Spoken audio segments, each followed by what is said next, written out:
Channel पर आप लोग का स्वागत है। ये झूमर गीत अच्छा लगे तो लाइक शेयर और सब्सक्राइब कीजिएगा, कमेंट भी करके बताइएगा।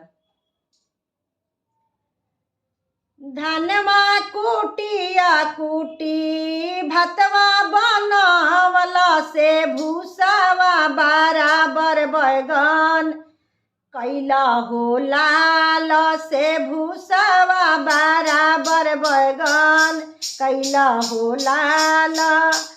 धनमा कुटिया कुटी भतवा बनमनी से भूसावा बराबर बैगन कैनी हो लाल से भूसावा बराबर बैगन कैनी हो लाल।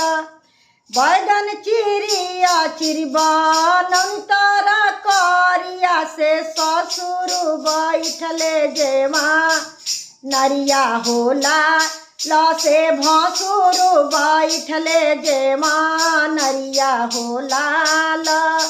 बैगन चिरिया चिरबन अंतर करिया से भसुर बैठले जेवा नरिया होला लसे ससुर बैठले जेमा नरिया होला।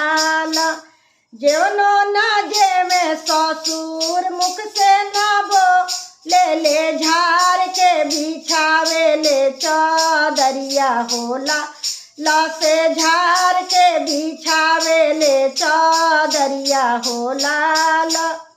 गर्मी के मातल हामा घर में से इन्हीं से बेला ना चलाए ससुर से मरनी होला लसे बेला ना चलाए भसुर के मरनी होला लसे बेला ना चलाए ससुर के मरनी होला।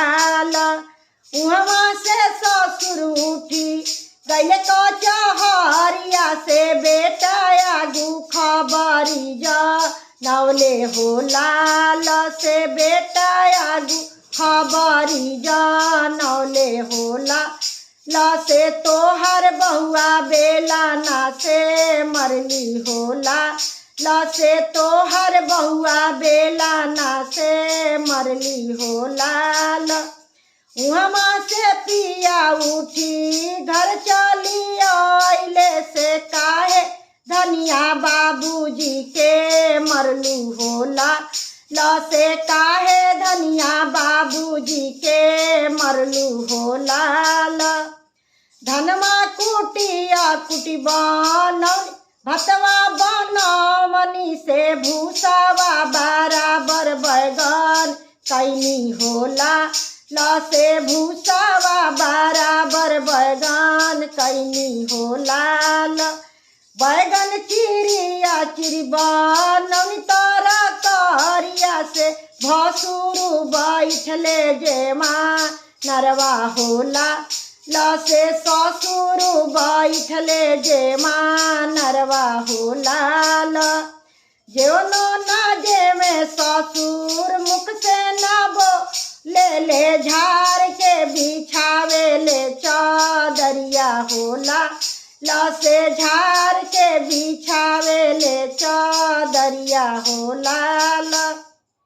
गर्मी के मातल हामा घर से निकालनी से बेला ना चलाए ससुर के मरनी होला लसे बेला ना चलाए भसुर के मरनी होला से बेला ना चलाए ससुर के मरनी होला।